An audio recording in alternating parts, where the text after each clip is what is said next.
আসসালামু আলাইকুম। আমন্ত্রণ বাংলা ভিশন সংবাদে আপনাদের সাথে আছি আমি সাবরিনা আলম। বিএনপি চেয়ারপারসন ও সাবেক প্রধানমন্ত্রী বেগম খালেদা জিয়ার শারীরিক অবস্থা স্থিতিশীল। মেডিকেল বোর্ড পরামর্শ দিলেই বেগম জিয়াকে উন্নত চিকিৎসার জন্য বিদেশে নেওয়া হবে জানিয়েছেন দলের স্থায়ী কমিটির সদস্য ডাক্তার AZM জায়েদ হোসেন। বর্তমানে দেশি বিদেশি বিশেষজ্ঞ চিকিৎসকদের তত্ত্বাবধানে গঠিত মেডিকেল বোর্ডের পরামর্শে বেগম খালেদা জিয়ার চিকিৎসা চলছে।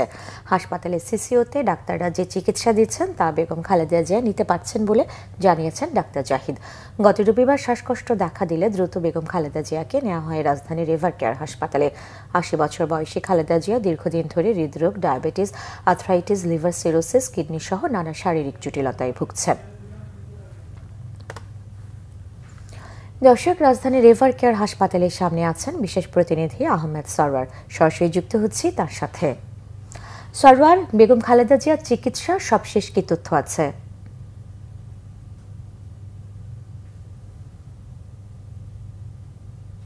সবশেষ বলতে আসলে কালকে রাতেই যে ডাক্তার AZM জাহিদ হোসেন বেগম খালেদা জিয়ার ব্যক্তিগত চিকিৎসক, তিনি যে ব্রিফ করেছেন সেটাই এখন পর্যন্ত অফিসিয়ালি সর্বশেষ তথ্য।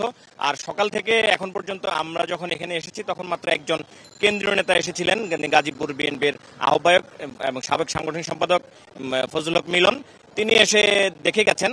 এর মধ্যে আর আমরা কাউকে আসতে দেখিনি। তবে কিছুক্ষণ আগে বিএনপি থেকে একটি প্রেস রিলিজ ইস্যু করা হয়েছে, তাতে বলা হয়েছে যে বেগম খালেদা জিয়ার চিকিৎসা সংক্রান্ত যে কোনো বিষয়ে তথ্য জানাবেন দলের স্থায়ী কমিটির সদস্য এবং তার ব্যক্তিগত চিকিৎসক ডাক্তার AZM জাহিদ হোসেন, এবং এই সংক্রান্ত অন্যান্য বিষয় নিয়ে ব্রিফ করবেন বিএনপির সিনিয়র যুগ্ম মহাসচিব রুহুল কবির রিজভী।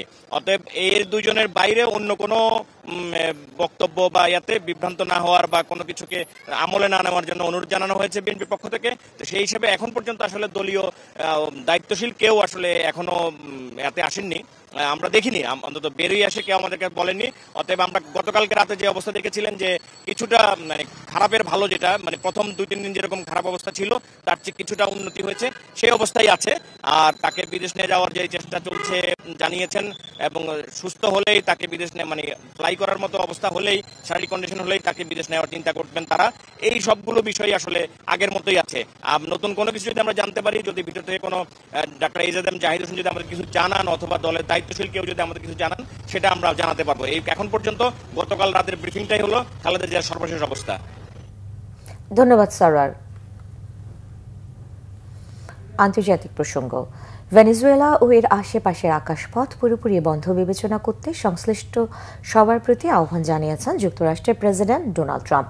ট্রাম্পের এই মন্তব্যকে ঔপনিবেশিক হুমকি বলে কড়া নিন্দা জানিয়েছে ভেনেজুয়েলার পররাষ্ট্র মন্ত্রণালয়। শনিবার সামাজিক যোগাযোগ মাধ্যম ট্রুথ সোশ্যালে এক পোস্টে প্রেসিডেন্ট ট্রাম্প সব এয়ারলাইন্স, পাইলট, মাদক কারবারি এবং মানব পাচারকারীদের উদ্দেশ্য করে ভেনেজুয়েলার আকাশপথ বন্ধের বিষয়টি বিবেচনা করতে আহ্বান জানান। তবে এ বিষয়ে প্রেসিডেন্ট ট্রাম্প বিস্তারিত কিছু উল্লেখ করেননি। এই মন্তব্যের পর ভেনেজুয়েলার প্রেসিডেন্ট নিকোলা মাদুরোর সঙ্গে ট্রাম্প প্রশাসনের চলমান উত্তেজনা নতুন পর্যায়ে প্রবেশ করেছে। মাদুরো বলেছেন, ট্রাম্পের বক্তব্য ভেনেজুয়েলার জনগণের বিরুদ্ধে আরেকটি অদ্ভুত, অবৈধ এবং অযৌক্তিক আগ্রাসন। এই ছিল এখনকার মতো। পরের সংবাদ বেলা 12টায় দেখার আমন্ত্রণ রইল। এছাড়া বাংলা ভিশন সংবাদ ও সংবাদ সংশ্লিষ্ট অনুষ্ঠান দেখতে ভিজিট করুন www.bvnews24.com ও facebook.com/banglavishannews এবং সাবস্ক্রাইব করুন youtube.com/banglavishannews। ধন্যবাদ।